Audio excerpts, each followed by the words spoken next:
Hello, I'm Rachel DeSando at SpeechForLife, and I'm here with Miss Kristen. We've been getting a lot of inquiries about dyslexia. We have a lot of great content already on our Facebook and Instagram about dyslexia, so you can learn some of the signs and symptoms. We've got some good myth busters and some strategies that will help. And of course, we offer our complimentary consultations if you'd like to discuss these things further. But for today, I just wanted to kind of dive in and talk about some clinical terms that we use, and then talk about what it might look like and the things that our parents are saying that they observe in their students that might be struggling with reading. So one of the main areas that we look at is decoding.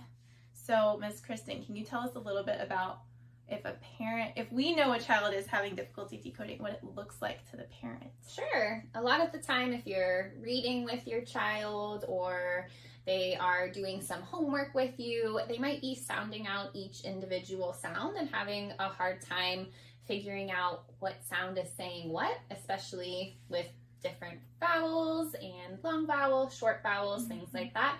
And it might take them a long time to put that word back together. So when they blend all those sounds together, but they take a little bit more time processing and decoding that information, it can actually reduce their comprehension of it. So if you think about it, you're sounding out each individual sound, and you're trying to put the word together, you kind of lose the meaning of the overall sentence or paragraph that you're reading.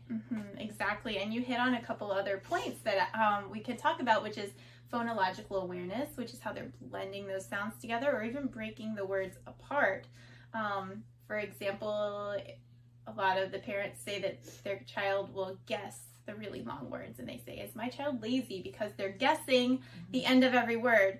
No, we don't think that they're lazy. We think that it might be a decoding issue because maybe they don't know what that suffix is, or maybe they don't know that the word is made up of syllables and there's different syllable structures. Those are the things we can help with our systematic explicit literacy instruction that we do. And then another area that you talked about was comprehension. To have dyslexia, you don't necessarily need to be checking off all of these boxes. You might see the deficits in one area more than another area. Every child has strengths, and even in reading, if they're struggling with reading, our job that we like to do is find those strengths and then figure out how we can lift them up. So we've talked about comprehension, phonological awareness, decoding, and is there anything else that these parents are really seeing that we can add on to the list? I think just overall, if a child really goes against something, if you're having a really hard time getting them to read or write, think about why. Typically, we avoid things that are difficult for us. It's just our human nature. So if you're seeing that your kid really doesn't want to read, really doesn't want to write, it's probably not because they're lazy, but they may need extra support to get them more motivated to do that. If you keep trying something and it gets harder and harder each time, you're going to shut down and give up. So we want to make sure that we can identify any strengths so that we can build them back up and keep them more open so that they can learn these new strategies to help them decode. Exactly. And another example would be if their strength is the sound letter recognition. They see the sound and they might have an easier time with the letters. Maybe that decoding piece is a little bit more straightforward for them, but their spelling is the area of weakness. So we play up those strengths and then work on encoding, which is that spelling and making sure that they know the rules and applying them that way too.